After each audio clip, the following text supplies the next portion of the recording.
Hello and welcome to Starting Points, where one thing leads to another. Here's an example. Last time we were talking about the American Revolution, and I wanted to share two titles, one for sort of younger and one for middle age, and and one for older. This is the one for 13-year-olds and up. Rebecca's War, Anne Finlayson. I've read a number of books over the years that take place during the American Revolution that were written for young people, 30 of them. This is a very special book, and I just thought that for 13-year-old and up girls and boys would really find this story exciting, suspenseful. You don't know what's going to happen, and it keeps one's interest. And the person in this, Rebecca, is resourceful, courageous, plucky, and this makes a great read. The other book I wanted to share was a book that I came upon more recently, Howard Fast. I'd read a couple of his books, and this was one that I was interested in reading about because I hardly knew anything about Citizen Tom Paine. I was quite interested in finding out more about him, and this book fit the bill. Howard Fast did a tremendous amount of research, wrote a fascinating novel, the conversation, the characters, the people, and Tom Paine. His life is it's a fictional biography, but it's based on solid research. There's Valley Forge, there's meeting with Franklin, there's the French Revolution. Such a life of a man who started from humble beginnings.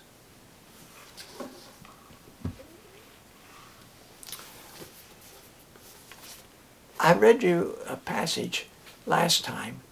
Another one thing leads to another, in which there was it passed in the night, in the moonlit night. They saw Krakatoa lit, the mountain peak and all lit, and I just thought, whoa, man. The eruption of that island, in a volcanic eruption that did away with the island, and then some years later another eruption created Krakatoa too. Not as tall as the previous one and so forth, but very fertile land. Volcanic soil is very fertile. And that reminded me of a book that Catherine Lasky wrote, and her husband took some pictures that together. It's called Surtsey. It was the newest place on Earth 60 years ago. It erupted. I remember hearing about it, hearing about the Icelandic fishermen who had it explode near them.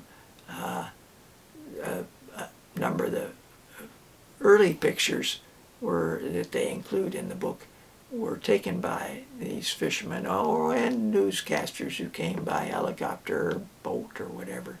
And but then what Christopher Knight is focused on is the life that was there when they visited the island about 30 years after that explosion, and what had transpired.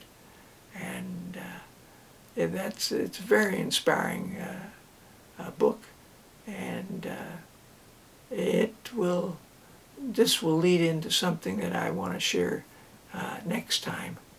So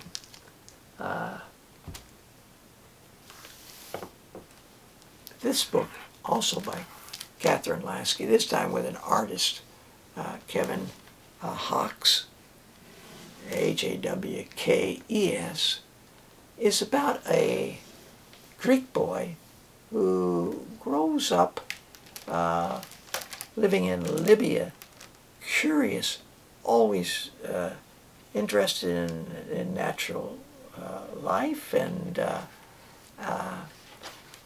studious, and practical minded, and he ends up being recognized and teaching in Alexandria, and then becomes a librarian of the famous library in Alexandria.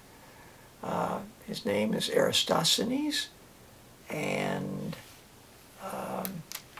he tries to answer the question of, well, tries to answer many questions, but one of the important questions that he focuses on is solving the circumference of the earth. Now, and he devises a plan. He uses things like a grapefruit to give him ideas in the certain angles that the Greek mathematicians and he would have learned for figuring the degrees and diameter and circumference, and it all worked out. Now, the nice thing in the afterword, there's many nice things throughout the book, but in the afterword, there's made mention that as long ago as 450 BC, Greek scholars knew that the world was round,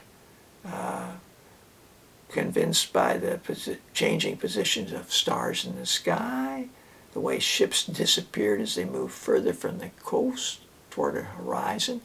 You know, fishermen knew this. The ship would appear, you'd see just the mast, and then it gets closer, and you get to see more and more of the mast, and then the hull of the ship, and the earth curved, and shadows of the earth that appeared during eclipses of the moon. So it was unfortunately a mystery for some people, but how big a sphere was solved by Erathosthenes, and the method is sort of explained very clearly in here. Great to have an artist depicting pictures of it to go along with the explanation. And this paragraph right here I would like to read to you, because I thought it was a very perceptive comment made by Catherine. She's curious about all kinds of things. They've written so many books, fiction and all. Sometime I'll do a video just on her fiction books. When Columbus finally did get out to sail west from Spain to the Indies, he should have paid better attention to Erathosthenes' calculations. Instead, he looked at maps done by Greek geographers after Erathosthenes. These geographers made some serious mistakes and showed an Earth that was not so big around. Columbus thought it would be a quick trip to the Indies. He was wrong. But, and this is a very important but perhaps if he had believed Erathosthenes' measurements, in which the oceans of the world look so huge and the distances between lands so far, he would never have even tried. Well, thanks for joining me. Until next time, bye for now.